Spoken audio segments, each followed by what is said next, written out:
Hi, you've tuned in to Listen and Chat with Chrissy Mack on Radio Northern Beaches 88.7 and 90.3 FM. Also streaming on rnb.org.au worldwide. Please make sure you follow, subscribe and share to stay up to date with our podcasts. I would like to acknowledge the Darug people, the traditional custodians of the land on which I transmit from to you today. I pay my respects to their elders past and present and extend that respect to all Aboriginal and Torres Strait Islander peoples. On our World Radio episode recently, we listened to scientist Nigel Crawhall from UNESCO explain the importance of strengthening bonds between local and Indigenous knowledge with the science sector to overcome global challenges. Having not been educated in any way on Indigenous customs and culture, I wanted to understand more about this subject. Also, having interviewed Yoel from the RFS, my first point of interest was the cultural burning he had mentioned. A friend put me in touch with Malachi Williams, head ranger for the Yanoora Rangers and cultural fire practitioner. As Malachi and I sat and talked, it became quite clear to me this subject alone was far more complex than I could ever have imagined. I wanted to know much more, but being so uninformed, what were the right questions to ask? Malachi spoke with great respect of a mentor and teacher of his, Victor Stephenson, from the Fire Sticks Alliance, who I was introduced to over the phone. Malachi and Victor were very patient with my lack of knowledge and attempted to explain as best they could in a short time the intricacies of how fire is used differently within each ecosystem to keep country healthy or heal country. Just as we see a tree as just a tree, and Malachi sees each tree as having a purpose within country, we see fire and understand it burns and destroys everything it touches. However, in the Indigenous world, fire is used to ensure the correct seed bank blooms to encourage the correct landscape and food to grow. They do not scorch everything, but burn methodically to a purpose and are highly skilled at doing so. Malachi and Victor explain our country is sick and needs healing, so let's talk to them now. Hello, Victor. Hello. Welcome, Malachi. Hello. Malachi, we've heard about the cultural burn up in Barara. I'd like to understand the difference between an RFS burn and a cultural burn. Our burns involve people, spirit and country, knowing how it is, how to do it, and just understanding, having a connection with country and, people with it. We're not separate from it, so when we burn, we try to keep it as cool as possible. That's how our old people did it, and it opens up the right seed bank. So the difference is we're burning like our old people did to live on the land, and not so much for just life and property. We're burning because of our connection, as well as trying to come back to living with it and making it thrive. And so it opens up that right seed bank with cool burns, and a lot of the RFS burns you can see where they have in the last 10 years, just like the people working before that in the recent decade, saying that the fires get worse, and that's because the way of their burning is opening up the wrong seed bank. So we just like to sort of burn in a way of looking after our animals and our food and our trees and just the country, and trying to build that education with experience. That's how our people learn, was being on country, where a lot of times people aren't really going off country, they're going off the meteorologists and the science instead of actually being on country. So yes, our scientist was saying that the Indigenous people in all lands have a much more complex understanding of their own areas. Victor, what's your involvement? Yeah, well, I'm Takalaka from Far North Queensland, in the Gulf country. That's where my mother's people are from, and I've been doing traditional knowledge and working with traditional knowledge all my life, basically, and recording knowledge and working with elders right around Australia, community groups, and fire. Was one of the things that really popped up strong through my life's work and career, because of its urgency. And the elders, they voiced their concern on fire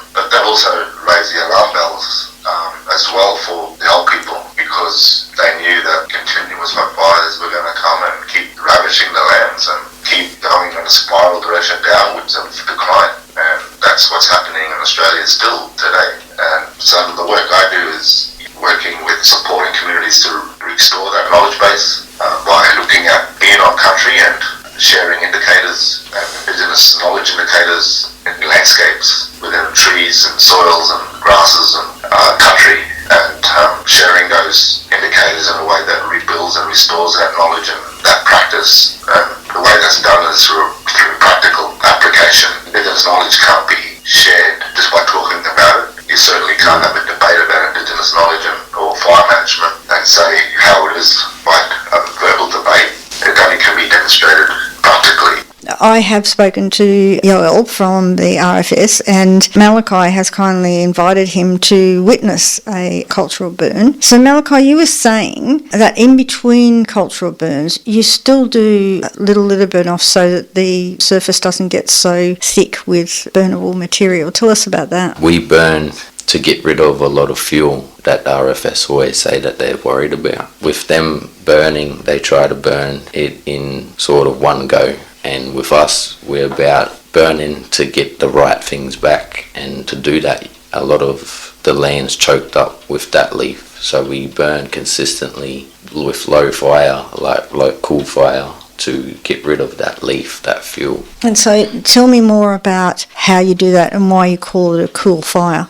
Yeah, well, that's only just one concept out of so many, you know. It's a complex practice. There's a large diversity of ecosystems out there, and there's systems that need fire and dependent on fire, and there's ecosystems that aren't dependent on fire, that don't want fire into their systems, you know, to their areas. So it's a complex way of reading country and understanding all the different trees, the different ecosystems, and how they've been burnt for thousands of years and taken care of to maintain diversity. The whole point of Aboriginal fire management is to keep the landscape in the healthiest state possible and to ensure that there was plenty of food on the landscape. Healthy landscapes means plenty of food, and that was the economy for Aboriginal people. It was healthy landscapes because of trade, of kinship, of ceremony. All of that was really strong around a healthy landscape. So fire was a crucial role to support health of country, as well as serving many other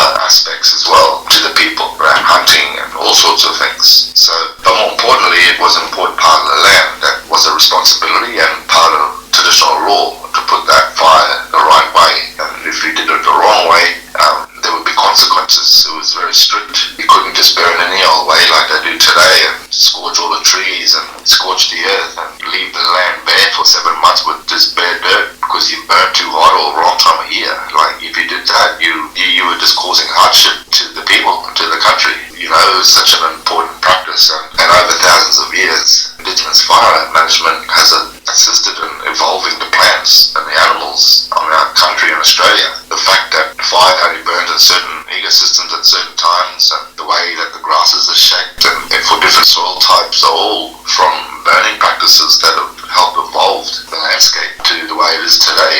And it depends on that continuous application of that right fire. But now you've got a landscape that's very sick and unbalanced, and you know, and I say it's an emergency. The state of our environment today, it's going in huge decline. Now that makes it even more complex because the application of fire now needs to be applied to heal landscapes. So when you look at Indigenous land fire management before colonisation, it was maintaining the land and maintaining a healthy landscape, which was quite easy to do because the healthier the landscape, the easier it is to look after it, and even the less fire and also the more resilient the landscape was when it's healthy. Today the landscape is being treated badly. The trees are being chopped down, wildfires are occurring, the land's drying out more, it's opened up. You've got people that are in charge, and the governance across this land has no idea about nature. We live in a society that is not aligned with nature, and that's a big danger for the planet. And it all starts with our society, because when we look at the sickness in our landscapes and the problems with our landscapes, each different country has multiple different types of conditions, just like humans have, of cancer, diabetes, and all these different problems that people have. The country has the same thing, all of these sicknesses within our ecosystems. And when we apply fire, we can no longer apply at the right time the way it was when it was healthy. We burning off the right time with different conditions to allow the right temperatures in the soil and to get that right outcome of, like Malachi said, sparking the right seed banks and putting the right temperatures in the right ecosystems to support the right plants that grow in those systems, which is basically about restoring the identity of those ecosystems. And when we do that, we put in the right grasses, the right plants, which are a lot less flammable. But when we look at how Western burning goes and wildfires, they put the wrong temperatures in the soil, and that sparks the wrong vegetation,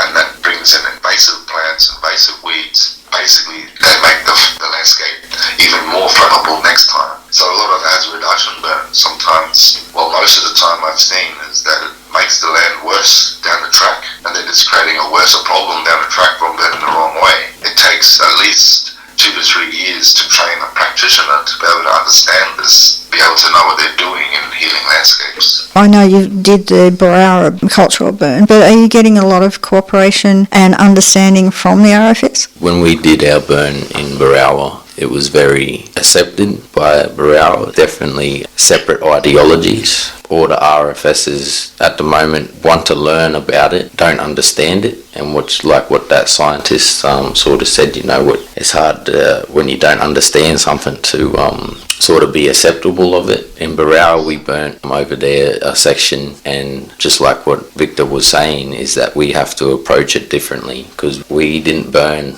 sick country. That's what we have to burn now, is sick country. By doing them leaf litter burns, we're not trying to just get rid of the leaf litter. So I've been told we have to get rid of the leaf litter and then approach it how you do. But if we keep trying to burn it in one go, takes longer, just makes it very inconvenient for cultural burners. At the moment, we're only doing small burns with the numbers that we have, but we can burn very large, especially with people like Victor and myself and a lot of Abbas out there that's been trained the right way under Victor's mentorship. When people, like he was saying, have been trained, and sometimes it takes a while. That's the thing about RFSs, and as well as Western way, is their time concept is like off financial years and time increments. So they may be in a rush, or they got to do this. So it's not that it's smaller, it's that it's consistent, and a lot of people are afraid of that consistency because of what's happened in the past. So my understanding then is that the way that the RFS burn, they burn on a schedule, whereas the cultural people burn at the need and at the rate that the land is acceptable of it. Just like what Victor was saying, and the scientist that you had on the last one was saying, we aren't separate from nature. So it's the fact that their way of seeing country is having not really a connection to it. And so they're burning not in the right way, Or the right time frame. At the right time frame, Yes. yeah. With that disconnection from it. You were saying that you are cooperating with scientists as well? Yeah, definitely. That's probably better for Victor to say, he's been doing that longer. Okay. But as well as that's what we will be doing here, is building case studies to show that what we've been saying from the beginning, like Victor and our old people, has never been wrong. It just hasn't been listened to. Now we have to use that science and merge them factions together, culture, because we are not really separate from it. We was scientists, in different angles. So definitely that's something that I've seen with the Fire Sticks Alliance, is them working and proving the science. Like when it comes to Indigenous knowledge, these practices, people more or less are just talking about it and understand that it is a solution, but they don't know what it is. Like I said before, we live in a Western society, we live in today, a modern society is detached from nature. It's not aligned with the natural landscape the way Indigenous peoples were worldwide, connected to their country. So RFS do not know what Indigenous fire practices are. They call it cultural burning, but it's more, they don't know what it is. And we are constantly faced with the dominant mindset within this country that continues to rule over Indigenous aspiration and responsibility to looking after the land. And so we're stuck in a situation where we can't apply the full aspect of the fire, of looking after the land fully. The truth is that we would be able to manage more land than what they're currently doing with hazard reduction burns. They're talking like, cultural burning is is too slow, and cultural burning is not effective in large fuel loads. All this stuff is all incorrect. The fact that they say that the burning windows are too small, or it's too wet to burn, or all these things they're saying, they're blaming climate change. It's all incorrect. It's all the wrong information, and it's all coming from the same mindset that's created the same problem in the first place. Years of miseducation. So you know what I mean? Why would you distinguish, like, the English language is very complex, and that's what he was saying. Like, you have they have a word, these words are very confusing for them, as it is for us, you know. So when they say certain things to us, oh, well, you aren't going to be able to hit these fuel loads and these things with cultural fires. To us, that's very disrespectful, because neither do they. That's why it's getting worse every decade and year. And to us, we have knowledge that is 1,000 years old, and science and case studies showing that we can hit that. There's a lot of confusion between the English, Western, and sort of cultural minds. When we say things, we have a different type of connection to this land that beats RFS's language of how they talk about fire and understanding it. Our language is not only tongue but spiritual, and that's been proven with science. There's scientists out there like Japanese Emoto saying that water holds memory, and plenty of other scientists saying algae and trees can speak to each other, and there's a very complex language. You know, there's science out there of their own Western scientists saying and proving what Aboriginal and what Victor has been teaching and our Maori people for forever. And that's the connection and language that we have with country. And to the Western science and way, that's what's causing a language barrier, because their language and their belief or respect for us is, oh, well, no understanding. And now we're coming to a time where it is good, you know, we're understanding, but the country is even more complex and sicker, and we're trying to tell them this is how we do it and this is how to attack it, but you know, we're constantly being questioned of, I don't think you can do that. But it's just like, well, we're watching you, and that's the thing, is our sovereignty isn't to money or funding and things. Our sovereignty is to this land and to the people and living with it, and that's how we see country, as our mother. And that's why we burn in the way of life and property, but just not in the Western lens. Everything has a butterfly effect, and the way that they're burning is affecting the fish, the water, the land. And that's why, as the RFS said, it's getting worse each decade. Even the old people that was in the RFS are saying it. They're watching it, and that's why we have to merge factions. Science is good, but then there's also a bad science that is giving us not the respect that we should have for our knowledge of the land, like that scientist that come on your show. And that's what Victor was saying, is that we're working and building community intelligence and research, and that's what the government has to do. They have to give that back to the people, and that eldership, and the people that have been taught by them elderships like Victor, and then us young mentors under him. They have to let us do that community and scientific research and case studies, which has already been done and it's already being shown. It's just that people aren't listening or looking at it the right way. Yeah, that's right. You know, we live in a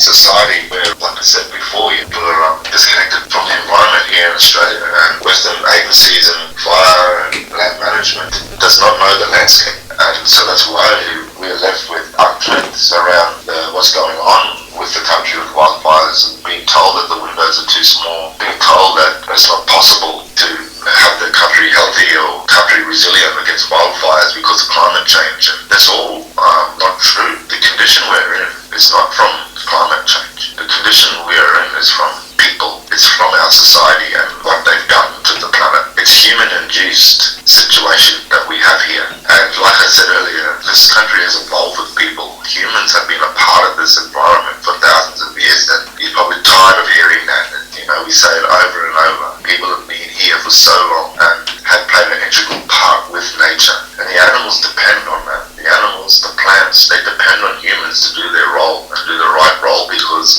they've evolved with humans to be doing those practices. But now, humans don't do that anymore. We have a society that has done the total opposite and has slowly declined over a number of Western generations. But 4 or 5 generations of agricultural farming, or just living on the land across this country, doing the practice practices that they had been doing, along with conservation, Western conservation, all these practices that has been enforced on the country now that isn't Indigenous-led, and it isn't anything to do with that relationship that the land had with people before. It's just contributing to the problems that we're seeing with wildfires, with the decline of animals and plants. It's like the road paved to hell, good intentions. You got Western conservation, national parks, they're the ones that carry the wildfires the most, And when I look at a lot of the national parks around the whole of Australia, they're really in bad shape. They're not being managed. There's little food in there for the animals, and the vegetation is invasive and very flammable, and it shouldn't even be in those ecosystems. And so we have a totally loss of identity across our landscape simply because of what humans have done to it. And what it's done, it's created a condition of sickness across our landscape, but that is reflected within our society as well. So we have a human condition within our society of not being aligned with nature or the environment, and that is what's causing the problem. It's people are the problem, and that's why it's so important for restoring those old practices of understanding the land and giving the country what it needs to be able to help itself. But that's not going to be possible when we have this dominance over in this country that don't listen. Instead, they want to control cultural burning. They want to run the programs. They want to be the ones in charge of these programs. They want to be in charge of something they know nothing about. And it's particularly dangerous, specifically when a lot of communities have lost a lot of that knowledge. And then you've got a Western agency leading cultural burning. It just falls back into the rut of using drip torches, running around doing Western type burning, and then nothing really changes much. They don't understand, and the only way that it can really demonstrate itself is for them to really be supportive and get behind what we're doing and don't try and control it, and basically get out of the way and put your shoulder behind something new. Because the fact is that time's running out, the land is getting really sick, and every time we get a wildfire and all these events happen, we're going backwards, and we continue to go backwards. And it is just ludicrous in a sense that we just did a Royal Commission after those 2020 fires, and I was in there and gave evidence to those Royal Commissions. It came out with high recommendations of Indigenous land management. That didn't happen. Instead, everything went quiet, and they didn't support it at all. Maybe there was grants here and there that thrown some money at some communities for cultural fire workshops, but that's only not even a fraction of enough. It's not about money. It's about getting to the right round table and getting the right methodology put into place and getting the right process in looking after the land, training the people, and working with everyone across the country to be on the same page of what needs to be done to improve our environment and look after our country. And that means educating every stakeholder that has a stake in different regions with large land parcels or companies or whatever that might look like. It goes to land management agencies, it involves fire agencies, right down to the point of a little old lady who owns a house out on the country that needs to understand what needs to happen, so that when they're looking out the window and seeing smoke, they're not calling 000. They understand, this is what needs to happen, and they learn to live differently with fire. And we've got such a long way to go, and not one group can do it on their own. It needs to be everyone working together, white, black, middle, and brown. But they've got to understand that things need to be done completely differently to the approach they're doing. And the truth of the matter is that they've never witnessed Aboriginal burning practices in full swing, showing how it really works. We've only had the ability to do small workshops and demonstrate it on a little bit of land to say, well, this is what it looks like, this is how we burn.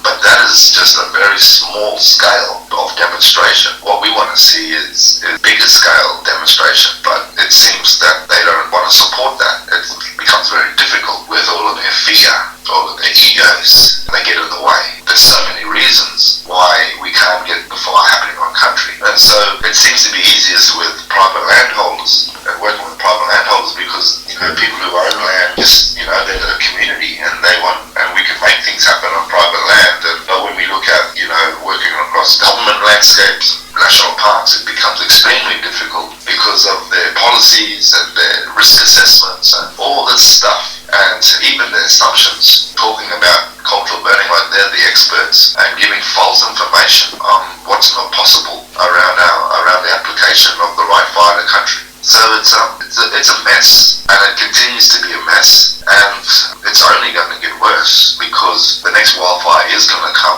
and I can tell you that southern New South Wales is ready for it. It'll happen again, just like you saw. The next step is southern Queensland. That's ready to go. That's going to completely go up into flames. As soon as we see a dry year, we're going to be in a devastating situation in Australia because we've had all these wet seasons and 4 years of wet that has created a lot of fuel. But on the other side of the coin, they've missed the boat in a really important burning window where we could have been addressing a lot of the country, and they don't understand it. They don't know that these windows, and there's situations and times and windows that we could be doing 30 fires in one day, and no, they can't go anywhere. But to get to that point, they need to let us demonstrate and show them, and we're willing to do that with the right approach in fire permits, the right approach in showing that there's safety equipment around, and that we're doing it right with notifying neighbours in a safe way. That's even more possible to be doing it more safer when you do it this way, because we know that we're only burning sections of country that need to burn at the right time, whereas the rest of the country won't burn because it was not flammable at the time when we burn certain ecosystems. So our burning window is about 7 months long, and 7 months, let me just repeat that. When you look at the Western burning windows, they're saying, oh, we only had 2 weeks burning window this year, or it's getting narrower. It's simply a observation of someone who doesn't understand the landscape, and that is why it's so dangerous for humanity to be disconnected from country and not having a society that is not aligned with nature. This is what happens. They talk about climate change. Climate's always been changing. It's been changing for thousands of years, and it will continue to change. And there's stories within Indigenous stories that tell that the seas have risen before and the seas have gone down before. And it's all stories of how people have adapted. And that's the key word, is adaptation. Adaptation is exactly what is needed to happen. But the problem is that they don't know how to do that because they don't understand the land. And instead it's about fear.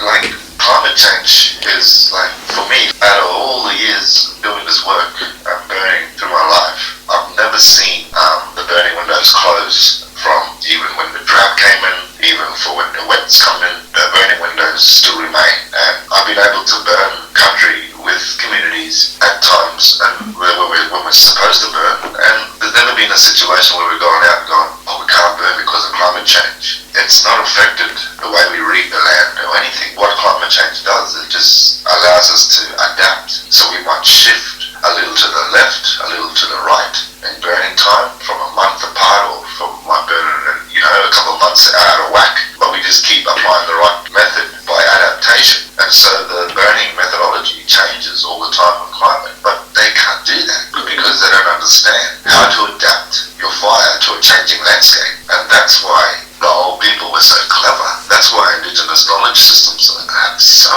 much complex knowledge and so much information about the land, and it's not listened to, and all simply because of the human condition that we've become today. I could let you talk all day about this, but unfortunately we have a certain amount of time we have to fit into. So what you've just given us is incredible. We need to learn so much more. Thank you for talking to us today. I really appreciate it. Okay. Bye-bye. Thanks, Victor. It's all right. No problem. So after listening to all this information, I asked the question for the firefighters at ground zero of these wildfires risking their lives, for the communities who have been devastated by wildfires, for those who have lost their lives, on behalf of the courts who have issued instructions to allow cultural burning, and for those still at risk from future wildfires, why is this being held up? Why are the bureaucrats standing in the way? Why are the insurance companies not putting their foot down and insisting on this happening? How much would this measure take off their disaster payouts? Come on. Again, common sense has not prevailed here. Action needs to be taken by all to make this happen for the safety of humanity, wildlife and nature. You tuned in to Listen and Chat with Chrissy Mack. If you enjoyed this podcast, please follow and subscribe. We'd really appreciate it. You're listening to Radio Northern Beaches 88.7 and 90.3, your community radio station.